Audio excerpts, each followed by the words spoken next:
Hey Canucks fans, the Canucks were back at practice today, focusing on their special teams. So let's talk about them. I'm Canuck Clay. This is my Canucks take all in one take. It's Clay's Canucks commentary for Tuesday, March the 8th. If you're new, here's what you should do. Hit the subscribe button now for daily Canucks insight that's positive, timely, and trustworthy.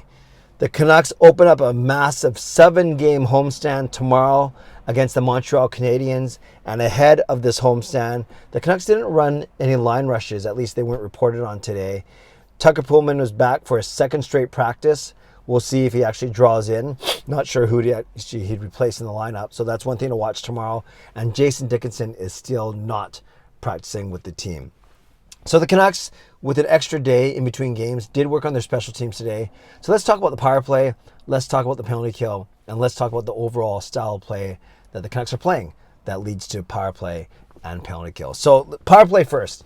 The Canucks are basically just under 21%. They're at 20.9, so 1 in 5, and they're smack dab in the middle of the standings. They're 16th best power play in the 32-team league. So again, 20.9. Now, I think when Travis Green got fired, it was in the high teens, maybe 18 or 19. So they've gone up a little bit, but it just seems like they seem a little. They'll still have kind of like their bad nights, but more often than not, they're at least scoring 1 goal a game on their power play. I'd like them to get more chances actually per game, not just 1 or 2, but you know that's another issue for another day. So right now, the Canucks are basically loading up their top unit after a brief experimentation of Oliver Ekman-Larsson on the top unit when Hughes was out with COVID. So you have Hughes up top as the quarterback. Then you have Brock Besser down below in the net front.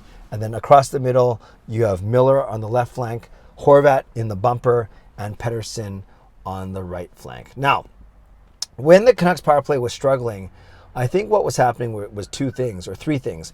Number 1 is too predictable. It was Quinn Hughes, pass to JT Miller, back to Quinn Hughes, back to JT Miller, once in a while over to Petey, back to Quinn Hughes.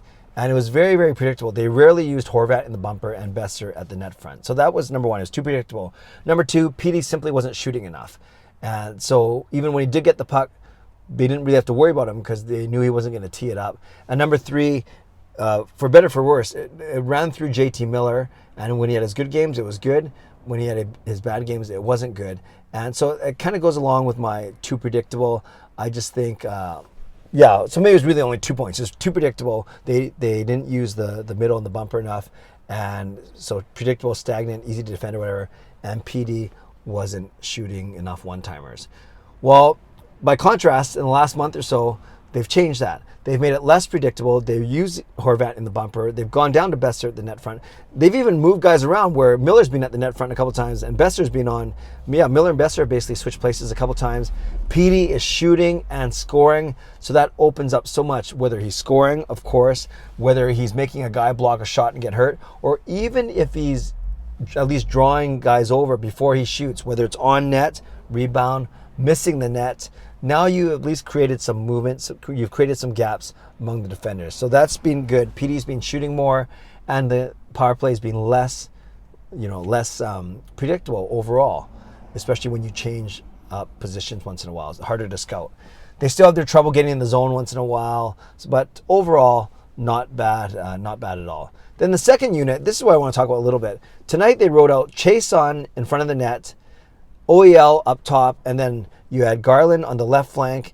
You had Pearson in the middle, in the bumper, and then you had Brad Hunt on the right flank. Now, I don't like a lot of things. I don't like Hunt, and I get Chason's a big body, he's experienced. He can not afraid to take some punishment from the net, but I think Pearson and Podkolzin could do that. So my ideal would be OEL, Garland, Pearson, Podkolzin and Hoglander. Now, I get that you want 2 defensemen because often if your first unit takes a minute 10 of it, a minute 20, then your second unit, presuming no face-offs or whatever, your second unit is on for the last 30 to 40 seconds, sometimes less for this unit, and then the guy comes out of the box and now you're back to 5-on-5. So you kind of want 2 defensemen on the ice. I get all that. I still think there are ways you can work around that, you make a line change or make a shift change. But yeah, so they have Hunt and OEL up top, but I just don't get Chason in front of the net. I think Pearson's really good in front of the net. and he's a lefty. You want your bumper guy usually to be a lefty, so put Hoglander in there as a lefty. So I would go actually Pearson in front of the net, Garland as a right shot on the left side, Podkolzin in the middle because he's got a wicked release. That snapshot is great. Hoglander on the other side, a more creative player, and then OEL up top, who's pretty good about getting pucks through. So that's what I would do for my second unit. So I remove Chason and Hunt, and I'd put in Hoglander, Podkolzin, while recognizing that yes, you have to be ready for that guy stepping out of the box if they don't score. Okay, so those two units is how they look today. Again, 20.9% is the power play percentage. Let's talk about the penalty kill real quick. Still the worst in the league, still at 70%. The next worst team is 73%. So they were so bad under Travis Green, even with a bit of improvement under Boudreau, they're still at 70%. It could be, top 5 or worst 5 penalty kills in league history. That's not a good record that you want to have. They have been playing better on the penalty kill, and I think when they're playing well, firstly they're winning faceoffs, whether it's Lamico or Horvat or Miller. So when you win a faceoff and shoot the puck down the ice, that kills a good anywhere between 15 and 25 seconds. So they're winning more faceoffs, especially Lamico, which is good. I still think, they're not the fastest team. They're not the most aggressive team. But when they're more aggressive, that's when they kill better. So I want to see a bit more of that but overall, I think it's been a bit better under Bruce Boudreau. But they still get, caught sometimes whether it's Pullman, Hamonic, Myers, Shen. They don't always make the best decisions down low in front of the net. But I get things are happening quickly, and that's why it's called a power play or a penalty kill. Is it's supposed to be an advantage, or I should say that's why it's called man advantage. It's supposed to be an advantage for the team on the power play.